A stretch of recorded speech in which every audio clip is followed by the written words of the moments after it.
BBC বাংলার সাক্ষাৎকারে আপনাদের স্বাগত জানাচ্ছি। আমি মীর সাব্বির। আজ আমার সাথে রয়েছেন বাংলাদেশের অন্তর্বর্তী সরকারের প্রধান উপদেষ্টা অধ্যাপক মোহাম্মদ ইউনূস। প্রধান উপদেষ্টা, আপনাকে অনেক ধন্যবাদ বিবিসি বাংলার সাথে সাক্ষাৎকারে যোগ দেওয়ার জন্য। আপনাকেও ধন্যবাদ। সর্বশেষ যখন আপনার সাথে আমার কথা হচ্ছিল ঠিক 1 বছর আগে, এর মাঝে একটা বিশাল পরিবর্তন হয়ে গেছে বাংলাদেশে। তখন একটা গ্রেপ্তার আতঙ্কে ছিলেন, আপনি বলছিলেন সেই গ্রেপ্তার আতঙ্কের কথা। সেখান থেকে আপনি এখন প্রধান উপদেষ্টা হয়েছেন, যার 6 মাস পার হয়ে গেছে। এই 6 মাসকে আপনি কিভাবে দেখেন? কতটা আপনি যা করতে চেয়েছিলেন প্রধান উপদেষ্টা হিসেবে, তাতে কতটা সফল হয়েছেন? প্রথমে একটা সংশোধনী বলি, ওই যে আতঙ্ক, গ্রেপ্তার আতঙ্ক, আমার কাছে কোনো আতঙ্ক ছিল না। একটা সম্ভাবনা ছিল যে আমাকে নিয়ে যাবে। আমি টেকিং ইট ইজি, যে নিলে নেবে, আমার তো করার কিছু নাই, যেহেতু আইন কানুন নাই দেশে, কাজে তারা যা ইচ্ছা তাই করতে পারে। ওর মধ্য দিয়ে জীবন চলছিল আমার। আমার কোনো চিন্তা ছিল না, ভাবনা ছিল না যে আমি হঠাৎ করে একটা সরকারের প্রধান হব, দায়িত্ব পাবো, এবং সেই দেশ এমন দেশ যেখানে সব তছনছ হয়ে গেছে, কোনো জিনিস আর ঠিক মতো কাজ করছে না, যা কিছু আছে ধ্বংসস্তূপের মধ্য দিয়ে কাজ করতে হবে। কাজে আমার প্রথম চেষ্টা হলো সেই ধ্বংসস্তূপ থেকে আমরা আসল চেহারাটা বের করে আনা, মানুষের দৈনন্দিন জীবন সহজ করে আনা, সেই চেষ্টাটার মধ্যে ছিলাম। তারপর আস্তে আস্তে ভবিষ্যৎটা কী হবে সেটার জন্য চিন্তা করা, কোন দিকে আমরা অগ্রসর হব। প্রথম চিন্তা আসলো যে একটা সংস্কার দরকার আমাদের, কারণ যে কারণে এই সমস্ত ঘটনা ঘটেছে, এই যে ফেসিবাদী সরকার চলতে পেরেছে, 16 বছর ধরে চলতে পেরেছে, আমরা কিছুই করতে পারিনি। তিনটা নির্বাচন হয়ে গেল, ভোটারের কোনো দেখা নাই। এই যে অসংখ্য রকমের দুর্নীতি এবং ব্যর্থতা, মিসরুল ইত্যাদি, সেখান থেকে আমরা কীভাবে টেনে বের করে আনবো। টেনে বের করে আনতে গেলে নিয়মগুলো, প্রাতিষ্ঠানিক সংস্কারগুলো করতে হবে।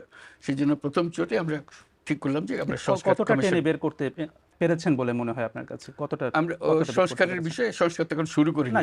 যে পরিস্থিতির কথা আপনি বলছিলেন যে আপনি যখন প্রধান উপদেষ্টা হলেন, তখন এক ধরনের পরিস্থিতি ছিল। অনেক পরিবর্তন, অনেক কতটা পরিবর্তন। আপনার চোখে কি মনে, কতটা পরিবর্তন? বহুল পরিবর্তন। এটা আমি বলবো যে ধ্বংসাবশেষ থেকে এসেছিলাম, এখন একটা নতুন চেহারা আসছে, ভেসে উঠছে, যে আমরা অর্থনীতি সহজ করেছি, দেশ বিদেশের আস্থা অর্জন করেছি। এটা তো পরিষ্কার, সারা দুনিয়ার আমরা আস্থা স্থাপন করতে পেরেছি। এটা কেউ প্রশ্ন করতে পারবে না যে না, আপনি অমুক দেশের আস্থা অর্জন করতে পারেন নাই। যে দেশে বলুন, তারা আমাদের উপর আস্থা স্থাপন করেছে। শুধু আস্থা স্থাপন করেছে না, বিপুলভাবে করেছে। তারা বলছে আমরা অতীতে যা করি না তার চাইতে বেশি করবো, এখন যেহেতু আমরা দেখছি যে এটা সুন্দরভাবে সরকার চলছে, সেই জন্যই তারা করছে। ঠিক আছে, এটা একটা তো বড় প্রমাণ। এটা যখনই আপনি দেশের সারিগুলো দেখবেন, প্রত্যেকটা দেশ নিজে এসে বলেছে আমরা তোমাদেরকে সমর্থন করছি, তোমাদের যা দরকার আমরা দেব। অবিশ্বাস্য রকমের সহায়তা দিয়েছে তারা। বিদেশে আপনি আস্থা এবং সমর্থনের কথা বলছিলেন। আমি যদি দেশের প্রসঙ্গে আসি, আইন শৃঙ্খলার প্রসঙ্গে আসি, আইন শৃঙ্খলা পরিস্থিতির অবনতি নিয়ে কিন্তু অনেক সমালোচনা হচ্ছে, এবং আমি যদি পুলিশের এবং মানবাধিকার সংস্থাগুলোর পরিসংখ্যান দেখি, অপরাধ কিন্তু বেশ কিছুটাই বেড়েছে। তো এটা আপনারা কেন নিয়ন্ত্রণ করতে পারছেন না? আপনি আস্থার কথা নিয়ে শুরু করেছিলেন, আমি আস্থাতেই ফিরে যাই, দেশ বিদেশের আস্থা। তো দেশের মানুষের আস্থা আছে কিনা আমাদের উপরে, এটি হলো বড় কথা। আমার মনে হয় দেশের মানুষের আস্থা আমাদের উপরে আছে, বিপুল পরিমাণে আছে। কাজে সেটা হলো বড় প্রমাণ। আমরা কি করছি না করছি এগুলো খুচরো বিষয় আছে। আমরা খুচরো বিষয়ে এটাতে ভালো, এটাতে মন্দ, কিছু ভালো কিছু মন্দ হতে থাকবে। এটা একটা জগৎ, যেটা অপরিচিত জগতের সঙ্গে আমরা এসছি। আমরা কোনো এক্সপার্ট এসে এখানে বসি নাই। আমরা এসছি যার জগৎ থেকে এসছি, নিজের মতো করে চেষ্টা করছি কীভাবে করতে পারি। তার মধ্যে ভুলভ্রান্তি হতে পারে, কিছু ভালো করেছে, কিছু ভালো করতে পারিনি, এটা হতে পারে, এটা আমি অস্বীকার করছি না। মানে ভালো হয়নি কোনটা আপনার চোখে? কোনোটাই ভালো হয়নি সেই অর্থে। যত ইচ্ছা আমাদের ইচ্ছা তো অনেক, আমরা রাতারাতি দেশ পরিবর্তন করতে চাই, সেটা তো আমরা পারিনি, সময় লাগবে। সেটার জন্য আমরা চেয়েছিলাম যে এখনই আমরা ডায়ালগটা শুরু করব, সংলাপটা শুরু করব, এটাও পারি নাই। সংলাপ শুরু হতে হতেও দেরি হয়ে যাচ্ছে।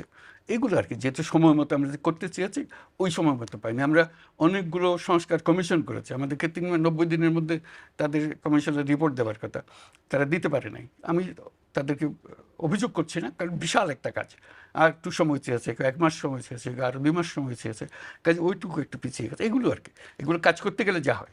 সংস্কারের কথা বলছিলাম। আমি যদি আইন শৃঙ্খলার বিষয়ে ফিরে আসি, পরিস্থিতি যে অবনতিটা হয়েছে, অনেকে বলছেন যে তারা নানা রকম ভয়ে আছেন, আতঙ্কে আছেন, যেহেতু অপরাধ তারা দেখছেন যে বেড়েছে, রাস্তাঘাটে অপরাধ বেড়েছে। এটা আপনারা কেন নিয়ন্ত্রণ করতে পারছেন না? অবনতিটা কোন পয়েন্ট থেকে হয়েছে এটা বলতে হবে তো আমাকে। আপনি বলছেন অবনতি হয়েছে, কোন রেফারেন্স পয়েন্ট থেকে অবনতি হয়েছে? সেটা না দিলে তো আমরা বুঝতে পারবো না। আমি যদি সাম্প্রতিক পরিসংখ্যানের কথা বলি যে বলেন। গত বছর এই সময় থেকে অপরাধের পরিমাণ রাস্তাঘাটে যেমন আমি তো হিসাব নিচ্ছি, কোনো অপরাধের পরিমাণ মোটেই বাড়েনি, আমি যদি আগের মতোই হয়েছে। আমি যদি একটা পরিসংখ্যান আপনাকে দিই, গত একটা 6 দিয়ে তো মাসে আর বিচার হবে না, সমস্ত কিছু নিয়ে আসতে হবে। মানে আর গত ওইদিকে 6 মাসে ডাকাতির সংখ্যা 50% বেড়েছে। এটা হচ্ছে পুলিশের পরিসংখ্যান অনুযায়ী। সেটা আমি বলছি, মানে হয়তোবা পরিসংখ্যান বিভিন্ন হতে পারে, কিন্তু এটা আছে যে এবং হচ্ছে আছে, সেটা আমরা দেখতে পাচ্ছি। তো এটা মানে নিয়ন্ত্রণের ক্ষেত্রে সমস্যাটা চেষ্টা কোথায় করছি হচ্ছে? আমরা। সমস্যা সমস্যা আপনিও জানেন, আমিও জানি। প্রথম দিকে সমস্যা ছিল যে পুলিশ বাহিনী যাকে দিয়ে আমরা কাজ করাচ্ছিলাম, তারা ভয়ে রাস্তায় নামছিল না, কারণ দুদিন আগে তারা এদেরকে গুলি করেছে। কাজে মানুষ দেখলেই সে ভয় পায়। কাজে তাকে ঠিক করতে করতে আমাদের কয়েক মাস চলে গেছে। এখন মোটামুটি ঠিক হয়ে গেছে, আবার নিয়ম শৃঙ্খলার দিকে আমরা রওনা হয়েছি, কাজ করতে থাকবো। আরেকটা বিষয় নিয়ে অনেক আলোচনা হয়েছে, সেটা হচ্ছে যেটাকে মব বা দলবদ্ধ বিশৃঙ্খলা বলা হয়, বলা হচ্ছে। এবং সম্প্রতি দেখা গেছে যে এই বিষয়টা যেমন গণপিটুনির একটা বিষয় দেখা গেছে। কিছুদিন আগের কথা যদি বলি, বেশ কিছু ধানমন্ডি ৩২ সহ বেশ সারা দেশে অনেক ভবনে ভাঙচুর হয়েছে। কিন্তু দেখা গেছে দীর্ঘ সময় ধরে চলেছে, যেখানে কিনা সরকারের বা আইনশৃঙ্খলা বাহিনী তেমন ভূমিকা দেখা যায়নি। কেন তখন ঠিক ওভাবে ভূমিকা দেখা গেল না? আপনি পরে একটা বন্ধ করার জন্য আহ্বান জানিয়েছেন, কিন্তু আইনশৃঙ্খলা রক্ষাকারী বাহিনী কেন সেখানে তখন কার্যকর ভূমিকা পালন করেনি? সময় নিচ্ছে, তারা প্রস্তুত হয়নি, যা তাদের মানসিকতার থেকে এখনো মুক্ত হতে পারে নাই, এটা একটা জিনিস হতে পারে। আরেকটা হলো যে তারা আমরা তাদেরকে বলেছি যে কোনো পুলিশ স্টেশনে তারা যে কোনো রিপোর্ট করতে পারে, গিয়ে আইনের আশ্রয় নিতে পারে, এবং সেটাকে আমরা সহজ করেছি। এখন বলছি তোমরা ইন্টারনেটে দিয়ে দিতে পারো, এটা অনলাইন কেস করতে পারে, যাতে মামলা করতে গিয়ে হয়রানি হয়। বরাবরই বাংলাদেশের যে ঐতিহ্য, পুলিশ থানাতে গেলে যে সমস্ত হয়রানি হয়, সেটা থেকে বাঁচার জন্য এখন অনলাইন করেন। সেই অনলাইনের ব্যবস্থা যা যা আমাদের মনে হয়েছে যে মানুষকে সহজ করা যাবে, তথ্য আদান প্রদানের সহজ করা যাবে, এবং মামলা করা সহজ করা যাবে ইত্যাদি। মানে অনলাইনে তারা করতে পারছেন, যে সেটা আপনারা সহজ করেছেন, কিন্তু আসল কাজটা তো পুলিশকে করতে হবে। আপনি যেটা বলছেন পুলিশ সেই পর্যায়ে যেতে পারেনি, তারা নিজেরা আস্থা পাচ্ছে না বা তারা সেইভাবে সক্রিয় হচ্ছে না। মানে 7 মাস পরও, মানে প্রায় 7 মাস হয়ে গেছে, এখনো তারা সেই আস্থার সংকটটাকে দূর করা গেল এখনো না সম্ভব কেন? হয়নি, আমরা চেষ্টা করছি, অনেক ইমপ্রুভ হয়েছে, কিন্তু সমাধান হয়নি। দায়িত্ব গ্রহণের প্রসঙ্গে একটু আসি। আপনি যখন দায়িত্ব গ্রহণ করেছিলেন, তার আগে যে আলোচনা হয়েছে সেখানে 3টি পক্ষকে সক্রিয় দেখা গিয়েছিল। একটি হচ্ছে সেই গণ অভ্যুত্থানে নেতৃত্ব দেওয়া ছাত্ররা, রাজনৈতিক দলগুলো, এবং তৃতীয় হচ্ছে সেনাবাহিনী। এই 3 পক্ষের সবাই আপনাকে একটা সর্বাত্মক সহযোগিতা দেওয়ার কথা বলেছিলেন তখন। রাজনৈতিক দলগুলোর সাথে তখন আপনাদের অন্তর্বর্তী সরকারের যে সম্পর্কটা ছিল, এখনো কি সেটা আছে, নাকি এখন সেই অবস্থান নেই? আমার তো কোনো অবস্থানের পরিবর্তন হয়েছে বলে মনে হয় না। কেউ আমাকে অসমর্থন করছে এরকম তো কোনো খবর আমি পাইনি এখনো। সবাই সমর্থন করছে, সবাই চাচ্ছে যে সুন্দরভাবে দেশ চলুক। তাদের মধ্যে ঐক্য আছে, সবার মধ্যে ঐক্য আছে। রাজনৈতিক বক্তব্যের মধ্যে অনেক তফাৎ আছে, কিন্তু তার মানে এই নয় তার ঐক্যের মধ্যে ফাটল ধরেছে, এরকম কোনো ঘটনা ঘটেনি। বিএনপির যে ভারপ্রাপ্ত চেয়ারপারসন তারেক রহমান একটি বক্তব্যে বলেছেন যে অন্তর্বর্তী সরকারের নিরপেক্ষতা নিয়ে জনমনে সংশয় তৈরি হয়েছে। জনমনে ওনার মনে সন্দেহ হয়েছে কিনা এটা হলো কথা। কেন, মানে তাদের মনে কেন সন্দেহ তৈরি সে হয়েছে? হয়নি তো, সে কথাই বলছি। আমরা যখন বসি, কেউ তো বলে নাই যে আপনার সন্দেহ হচ্ছে, সব বলছে আমরা আপনাদের সঙ্গে আছি। মানে আপনাদের সামনে ভিন্ন কথা বলছে, কিন্তু বক্তব্যে ভিন্ন, মানে ভিন্ন কথা বলছে, তাই কি ভিন্ন হচ্ছে? বলছে কিনা সেটা আপনারা বুঝেন, কিন্তু আমাদের সঙ্গে যে সমস্ত আমাদের সম্পর্কের কোনো ঘাটতি হয় নাই। ছাত্রদের প্রসঙ্গে, ছাত্ররা একটা রাজনৈতিক দল এরই মধ্যে করে ফেলেছে। সে বিষয়ে কয়েকটি রাজনৈতিক দল, বিশেষ করে বিএনপির পক্ষ থেকে বলা হয়েছে যে, একটা অভিযোগ করা হয়েছে সরকার এখানে তাদেরকে সহায়তা করছে। সরকার কি সহায়তা করছে তাদেরকে বা না, করেছে? সরকার কোনো সহায়তা করে না। 3জন ছাত্র প্রতিনিধি ছিল সরকারের ভেতরে, যিনি রাজনীতি করতে মনস্থির করেছেন তিনি সরকার থেকে ইস্তফা দিয়ে চলে গেছেন। উনি প্রাইভেট সিটিজেন হিসেবে রাজনীতি করবেন, এর কার বাধা দেওয়ার কি আছে? সেনাবাহিনী থেকে কি আপনি সহযোগিতা পাচ্ছেন? সর্বোত্তমভাবে, কোনো একদম রকম। প্রথম থেকে যা ছিল এখনো তাই? অ্যাবসলিউটলি। আপনি নিশ্চয়ই জানেন যে সম্প্রতি সেনাপ্রধান একটি বক্তব্য দিয়েছেন, যেখানে তিনি বলেছেন যে অনেক বিষয়ে তিনি এবং আপনি একমত। তার মধ্যে তার একটি বক্তব্য ছিল যে সবাই একসাথে কাজ না করতে পারলে বাংলাদেশের স্বাধীনতা এবং সার্বভৌমত্ব হুমকির মুখে পড়বে বা এটা বিপন্ন হতে পারে। আপনি কি এই বক্তব্যের সাথে একমত? এটা ওনার বক্তব্য, উনি বলবেন। এটা আমার ওনাকে এন্ডোর্স করা না করার বিষয় না এটা। যেহেতু তিনি বলছেন যে অনেক বিষয়ে কথা হয়, আপনি অনেক বিষয়ে একমত, অথবা এই যে স্বাধীনতা সার্বভৌমত্ব বিপন্ন হওয়ার কোনো সম্ভাবনা কি আছে কিনা এটা সরকার প্রধান হিসেবে আপনি কি এটা তো বলেন? সব সময় থাকে। একটা পলাতক দল দেশ ছেড়ে চলে গেছে, বা তাদের নেতৃত্ব চলে গেছে, তারা সর্বাত্মক চেষ্টা করছে এটাকে আনসেটল করার জন্য। এটা তো সবসময় থ্রেট আছে, প্রতিক্ষণই আছে, প্রতি জায়গাতেই আছে, কাজে এটা তো সবসময় থাকবে। মানে হুমকিটা কি আপনি বলছেন আওয়ামী লীগ থেকে, ক্ষমতাচ্যুত আওয়ামী লীগ থেকে? অবশ্যই এটা তো অবভিয়াস। তারা মাঝে মাঝে ঘোষণা করছে, বক্তৃতা দিচ্ছে, অ্যাড্রেস করছে, আমরা সবাই শুনছি, মানুষ উত্তেজিত হচ্ছে। আপনি এখন যেটা বললেন যে তাদের দিক থেকে নানা রকম কর্মকাণ্ড আছে, হুমকিটা কোথায় ওই এই যে মুহূর্তে? এই যে অ্যাড্রেস করছে, জাগো, কাজে নামো, ইত্যাদি ইত্যাদি অনেক আহ্বান জানাচ্ছে না, কর্মসূচি দিচ্ছে, হরতাল করো, অমুক করো। এটা মানুষ কীভাবে নেবে এটাকে বলেন?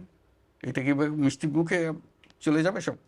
অন্তর্বর্তী সরকারের একটি বড় লক্ষ্য হিসেবে আপনি সংস্কারের কথা বলেছেন, এবং এটা নিয়ে আপনারা অনেকগুলো কমিশনও গঠন করেছেন। কিন্তু এখন যেহেতু আপনারাই বলছেন যে এই বছরের শেষে নির্বাচন হবে, তো এই অল্প সময়ের মধ্যে আপনারা সংস্কার কতটা করতে পারবেন বলে মনে করেন? সেটা আমরা প্রক্রিয়া শুরু করেছি। আমরা একেবারে প্রত্যেকটা সুপারিশ দেব, সুপারিশের সঙ্গে কথা থাকবে আপনার রাজনৈতিক দল এটাকেই সমর্থন করে, এটাতে রাজি আছেন, রাজি থাকতে বলেন, রাজি না থাকলে বলেন, বা এই যে সুপারিশটা আছে সেটার মধ্যে যদি কোনো একটা সংশোধনী এলে আপনি রাজি হবেন সেটা বলেন। এটা কি নির্বাচনের আগে সংশোধনটা করা ঠিক হবে, এটা কি এই নির্বাচনের পরে কি, সব প্রশ্নের এখানে সমাবেশ আছে। রাজনৈতিক দলকে শুধু বলতে হবে এটা আমি মানি, এটা রাজি, এটা আমি, এটা বলে দিলে সব কিছু মিলালে তারপরে আমরা একটা ঠিক করব সবাই কোন সুপারিশে সবাই একমত হয়েছে। এরকম যে সমস্ত সুপারিশে তারা একমত হয়েছে সেগুলো আমরা আলাদা একটা কাগজে নিয়ে আসবো। এই বিষয়ে, এই সমস্ত বিষয়ে সবাই একমত হয়েছে, তখন এটাকে আমরা বলবো এটা চার্টার, একটা জুলাই চার্টার। এবং সবাইকে আহ্বান জানাবো আপনারা সবাই যেহেতু একমত হয়েছেন সই করে দেন জুলাই চার্টার, এর মতোই আমরা এখন চলবো। সেই পরিপ্রেক্ষিতে তখন নির্বাচনটা হবে। নির্বাচনের আগে যেটা বলেছেন সেটা নির্বাচনের আগে হবে, যেটা নির্বাচনের পরে বলেছেন সেটা নির্বাচনের পরে হবে, এটা আপনাদের বিষয়। কিন্তু আপনারা একমত হয়েছেন, সেই ঐক্যমত্যে আমরা গঠন করার চেষ্টা করছি। তাহলে কি বলা যায় যে নির্বাচনটা এবছরের মধ্যেই হচ্ছে? আমরা তো সেটা ঘোষণা করে দিয়েছি, আবার নতুন করে আর বলার তো কিছু নাই।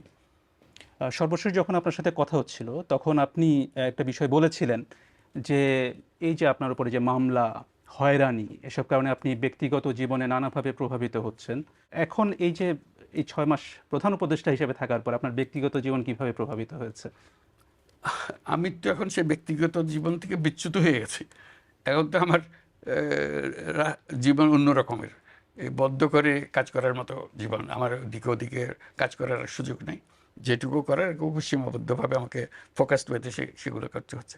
কাজে ওটার সঙ্গে এটার কোনো তুলনা করতে পারছি না আমি। ওইটা আমি ফ্রি জীবন, আমি যা ইচ্ছা তাই করছিলাম, এখন তো সেটা আর করা যাচ্ছে না।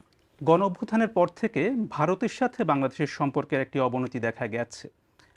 এখন দুই দেশের সম্পর্ক এখন কোন পর্যায়ে আছে? খুবই ভালো, আমাদের সম্পর্কের কোনো অবনতি হয় নাই। আমি যেভাবে ব্যাখ্যা করে এসেছি আমাদের সম্পর্ক সবসময় ভালো থাকবে, এখনও ভালো আছে, ভবিষ্যতেও ভালো থাকবে। বাংলাদেশ ভারতের সম্পর্ক ভালো না থেকে উপায় নেই। আমাদের সম্পর্ক এত ঘনিষ্ঠ, আমাদের পরস্পরের উপর নির্ভরশীলতা এত বেশি, এবং আমাদের ঐতিহাসিকভাবে, রাজনৈতিকভাবে, আমাদের অর্থনৈতিকভাবে আমাদের সম্পর্ক এত ক্লোজ সম্পর্ক, সেটার থেকে আমরা বিচ্যুত হতে পারবো না। তবে মাঝখানে কিছু কিছু দ্বন্দ্ব দেখা দিয়েছে, আমি হচ্ছে মেঘ দেখা দিয়েছে। এই মেঘগুলো মোটামুটি এসছে অপপ্রচার থেকে।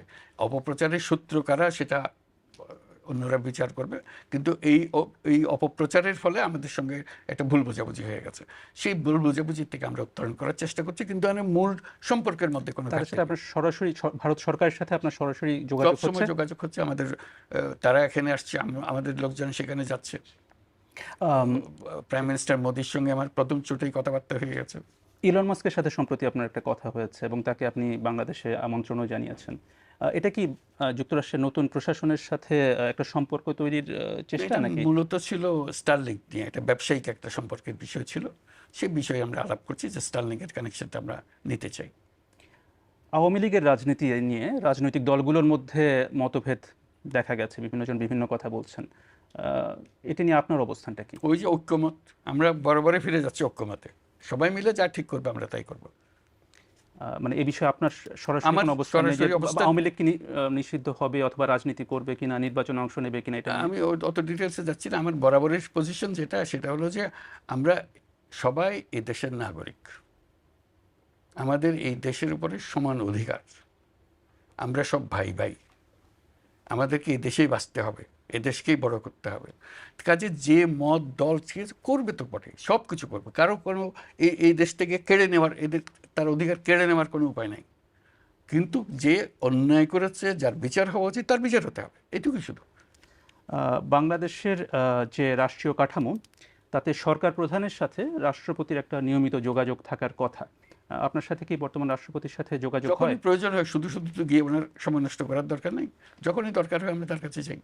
এর আগে সাক্ষাৎকারে আপনি একটা কথা বলেছিলেন যে ১/১১-র সময় আপনি যে একটা রাজনৈতিক দল গঠন করেছিলেন সেটা নিয়ে কথা হচ্ছিল, এবং আপনি বলেছিলেন যে আপনার রাজনীতিতে আসাটা ভুল হয়েছে। এখন আপনি বাংলাদেশের সবচেয়ে বড় রাজনৈতিক পদে রয়েছেন। এখন আপনার কি মূল্যায়ন যে এটা কি, এখানে আসা কি আপনার সঠিক হয়েছে, নাকি এখনই বিচার করতে চান না? না, বিচার করব। প্রথম কথা, আমি রাজনৈতিক দল গঠন করি নাই, গঠন করার কথা বলেছিলাম, কথা বলেছিলেন। এবং 10 সপ্তাহ যাবৎ এই কথা জারি ছিল। এই 10 সপ্তাহ পরে আমি বলেছি না, আমি রাজনীতিতে যাব না। আমি এই কথা বলেছি, politics is not my cup of tea, এবং ওইখানে সমাপ্ত। এরপরে আর রাজনীতির কাছে আমার কেউ টানতে পারেনি। সবাই চেষ্টা করেছে দেশের নেতৃত্ব নেন, আপনি প্রধানমন্ত্রী হন, সবাই চেষ্টা করেছে, আমি কোথায় যাইনি। আমি বলছি যে এই চ্যাপ্টার শেষ, এই 10 সপ্তাহ, দ্যাটস এনাফ। ওইটাই ছিল। কাজে ওইভাবেই আছি এখন। এখানে আমি রাজনীতি যাওয়ার কোনো সম্ভাবনা নেই, রাজনীতি করিও না, কিন্তু করবো এটা না। একটা রাজনৈতিক পদ, সরকার প্রধান। যদি টেকনিক্যালি হয়, হবে। এটা নিয়ে আমি তো এই পদে আসতেও চাই নাই। আমাকে অনুরোধ করেছে, বহুবারে করেছে, তারপর আমি শেষ পর্যন্ত সম্মত হয়েছি, সেটা দায়িত্ব নিয়েছে। এটা রাজনৈতিক পদ যদি হয়ে থাকে, এটা বাই ডেফিনিশন। আমি রাজনীতি করি না।